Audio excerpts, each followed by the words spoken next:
All right, everybody, this is a quick video on reviewing the homework assignments from the past couple days, which will hopefully in turn give you guys a better sense of where we are and what these terms mean. This will also help lead into our discussion on calorimetry and into the activity where you guys are actually going to create your own little mini calorimeter and measure some heat changes of a reaction. All right. But the key is to understand what all these terms mean and how they relate to what's happening. So if you remember from the last video, the key is this equation here, which is that the internal energy of a system is impacted by two things, heat and work. Heat being Q, work being W, okay?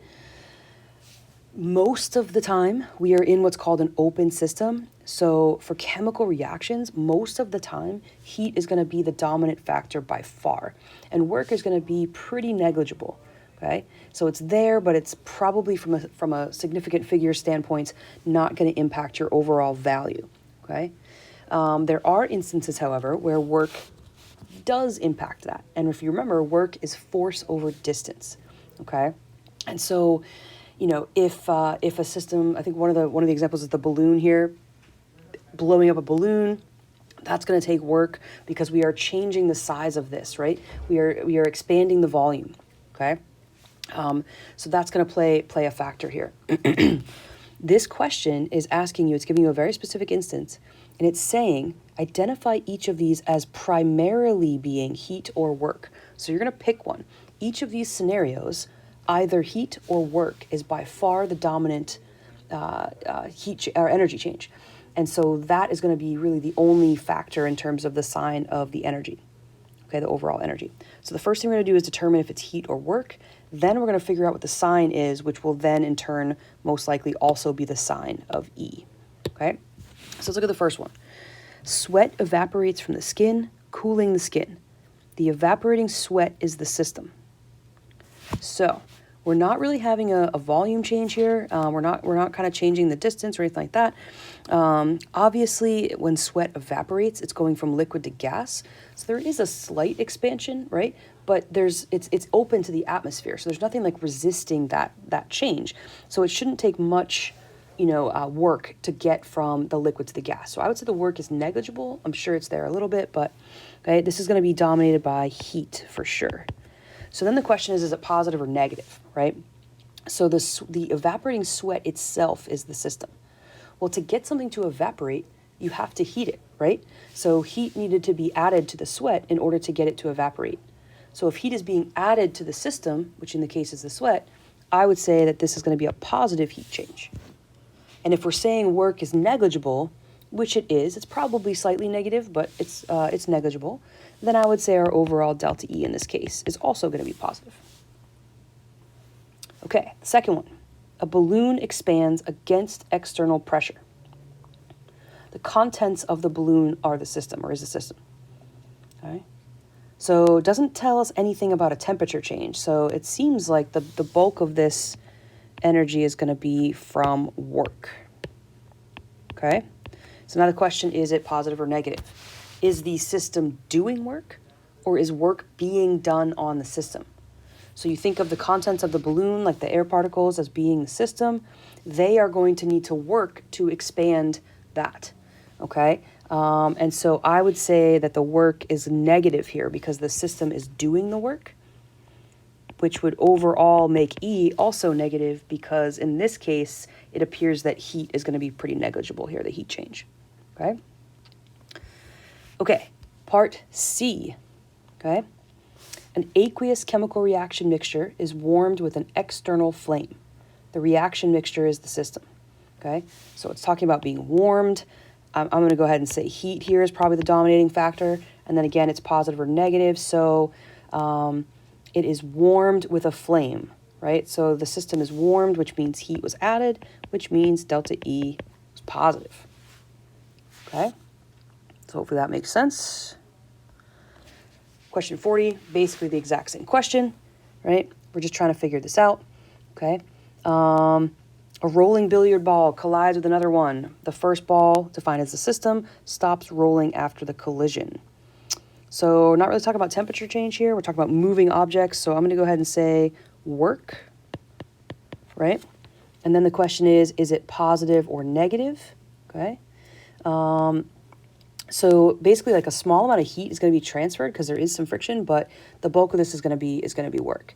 So the sign is going to be negative because the kinetic energy of the first ball is transferred to the second ball, right? And they're telling us that the first ball is the system, right? So the first ball did work on the second ball. So I'm going to say negative, which means delta E is negative. Book falls to the floor. Again, this is going to be work. Hope we're getting the hang of this now.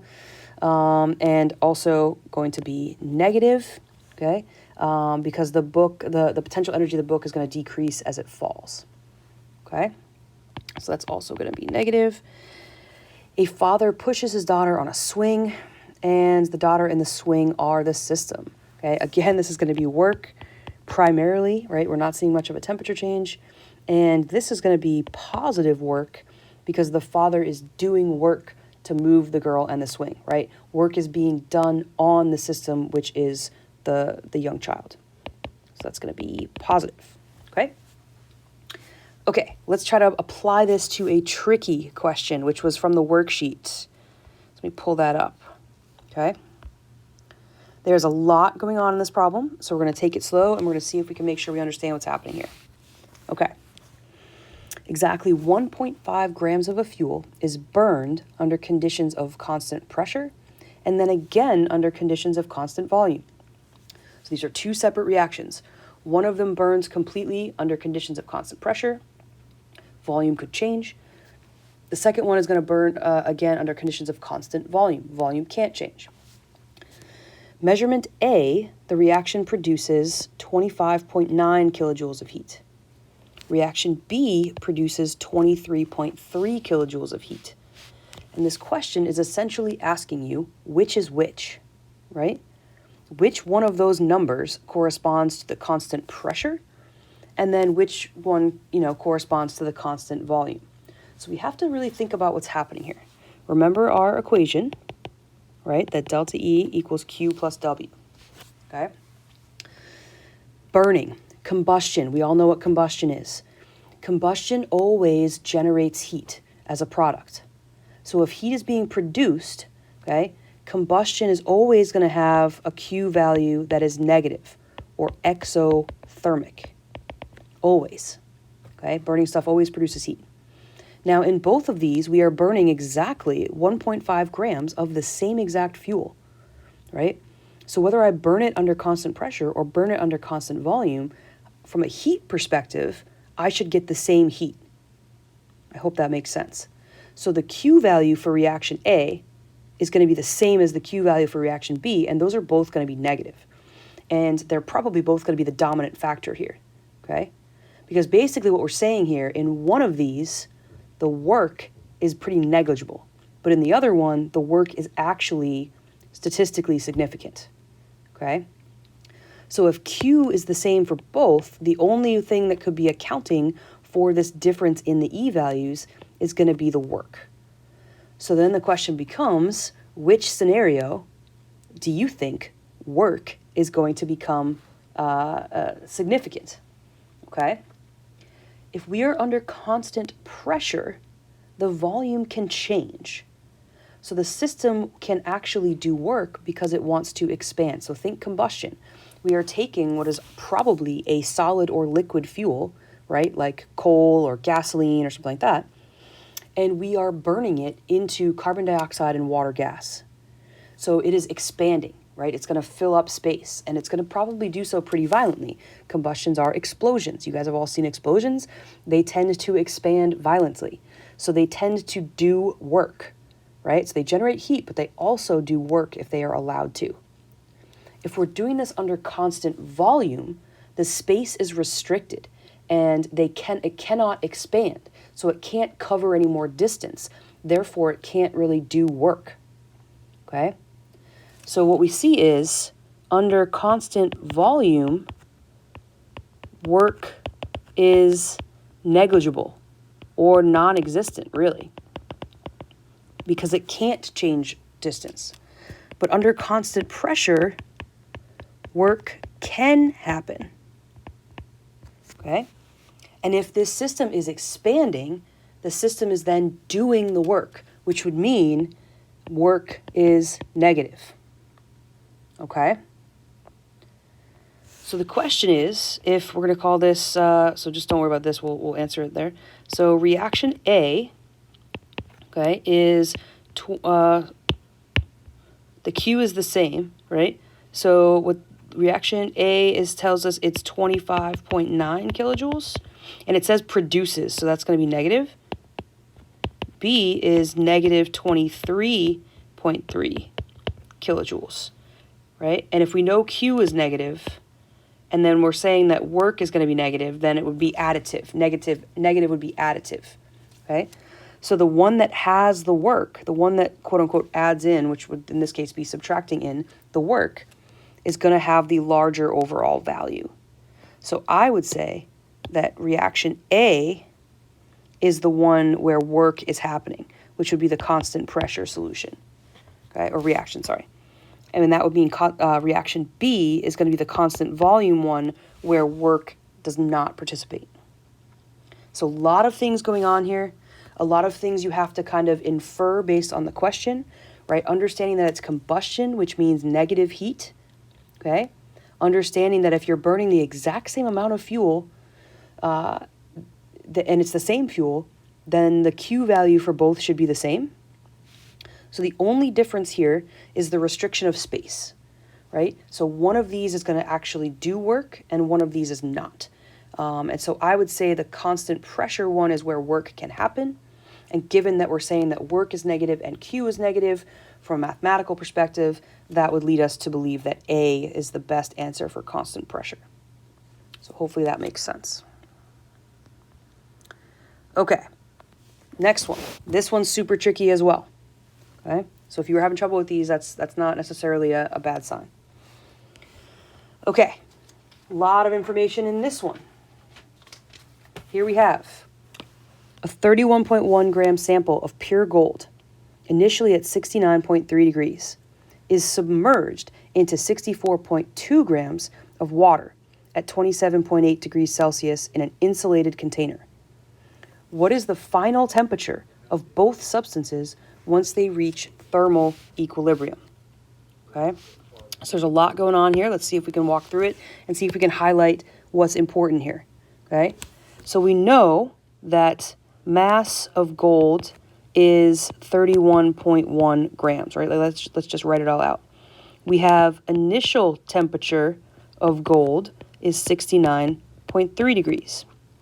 We have mass of water, which is 64.2 grams, and T initial for water at 27.8 degrees Celsius.